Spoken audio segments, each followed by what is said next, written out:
nyo natin sila ng t-shirt na magustuhan nila. Thank you. Thank you. So ayun, isa yun yan sa mga nice home service yan. So December na to, libre na natin yan. Then bigyan pa natin kayo ng t-shirt. So ayun, dito naman tayo sa Kahinta. Oh, shoutout sa patahian dito nila. Malog niya yung ano, di malog? Lagi napuputulan ng karayong. Yung dito sa lubang napuputol ng karayong. So bago tayo mag-start mga kasower, make sure at kung bago ka lang dito sa channel ko, subscribe nyo na ako, Jolly Sewing Mechanic. Yun nga, nagtuturo tayo ng mga iba't ibang klase ng paggawa ng makina na pwede nyo matutunan, lalong-lalo na yung mga beginners dyan. So like and share nyo mga kasower, nang makarating si kapwa natin mananahay dyan, may ganito silang magkaroon sila ng idea. Tara, start tayo. Yun nga, lagi daw napuputulan ng karayom, nakailang box na raw sila dito sa karayom na to. So check natin yung timing, tingnan natin kung bakit baka tinatamaan. Okay, muna tayo ng karayom. Napansin kong timing mukhang malayo-layo naman siya. Then yung clamp needle bar niya nawala yung allen rings. Kaya napansin natin masyadong maalog. Wala na yung allen dito. Patay tayo. Daming trabaho. Stress eating. Wala ng allen. Kailangan kasi may allen rings yan. Para yan sa pin. Kasi pag lumuwag yung pin na yan, sanipa ng pag-alog-alog ng needle clamp yan. Maaring kakalang pa yan. Kaya bali yung allen rings na yan, nilagay ko sa taas. So ito ilalagay ko dito sa karayom. Ayan. So bali dito naman napansin natin yung dalawang karayom malapit na sa batok ng upper loper. Yan, sanhirin kasi yan ng pagpuputol ng karayom. So ayan siya, sumasabit talaga yung karayom sa batok ng upper loper. Ayan o. Ayan, gagawin natin dyan itong loper, itulak natin papunta rito sa atin. Yung dalawang loper na yun, tulak natin papunta rito sa atin. Kasi dito sa baba medyo malayo-layo pa naman, pero dito talagang tumatama oh. Kaya yan ang anuhin natin. Parang joke lang din ang style nito na tumatama sa batok ng upper loper. Kaya minsan binabawasan natin yan dyan eh. Pero ito seroba ito, overlock seroba. So tara, adjust na natin ito. So dito tayo, ayan, luwag na yan. Yan, din tutulak natin tong yung lower loper niya papunta rito sa atin ano eh. Ayan, kunting tulak lang. Tulak natin. Then tingnan nyo yung dito. Masyado na siya maluwag dito.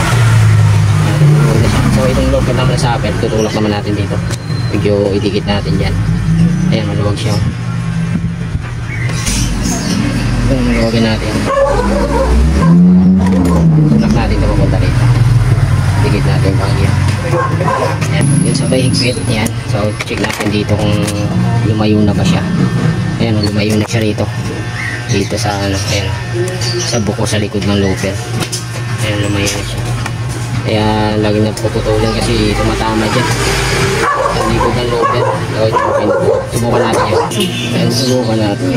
So itong uga niya, natural lang ito. Hindi na mag-ano ka-ugaan ito lang. Huwag na yung papunta rito pag ganun. Kasi tabusing ito dito.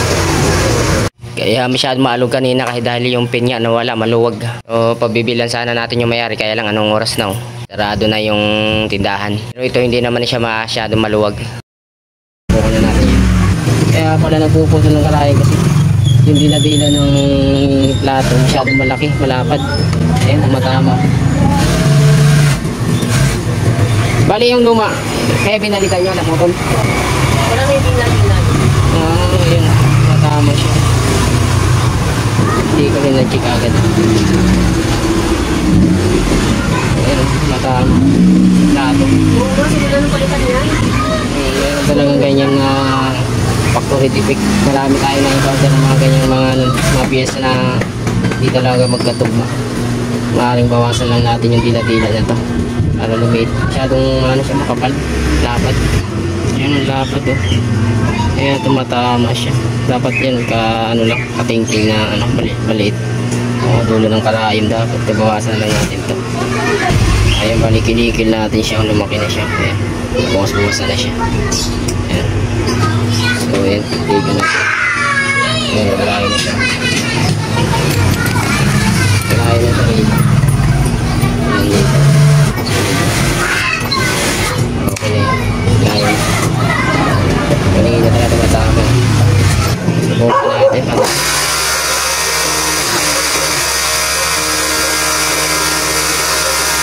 Okay, good.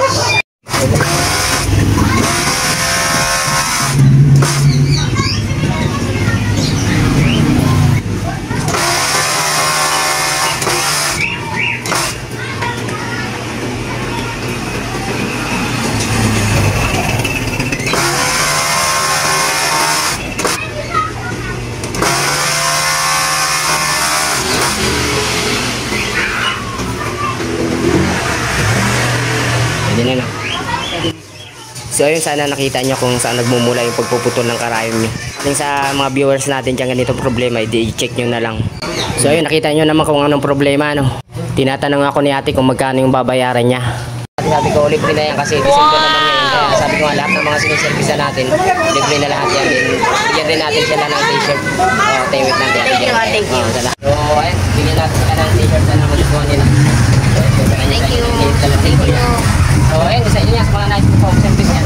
So December na to, libre na natin yan. Then bigyan pa natin kayo ng t-shirt. So ayun muli, salamat ulit. Salamat sa diwalan po. Pagkakas ng mga kanilang rito.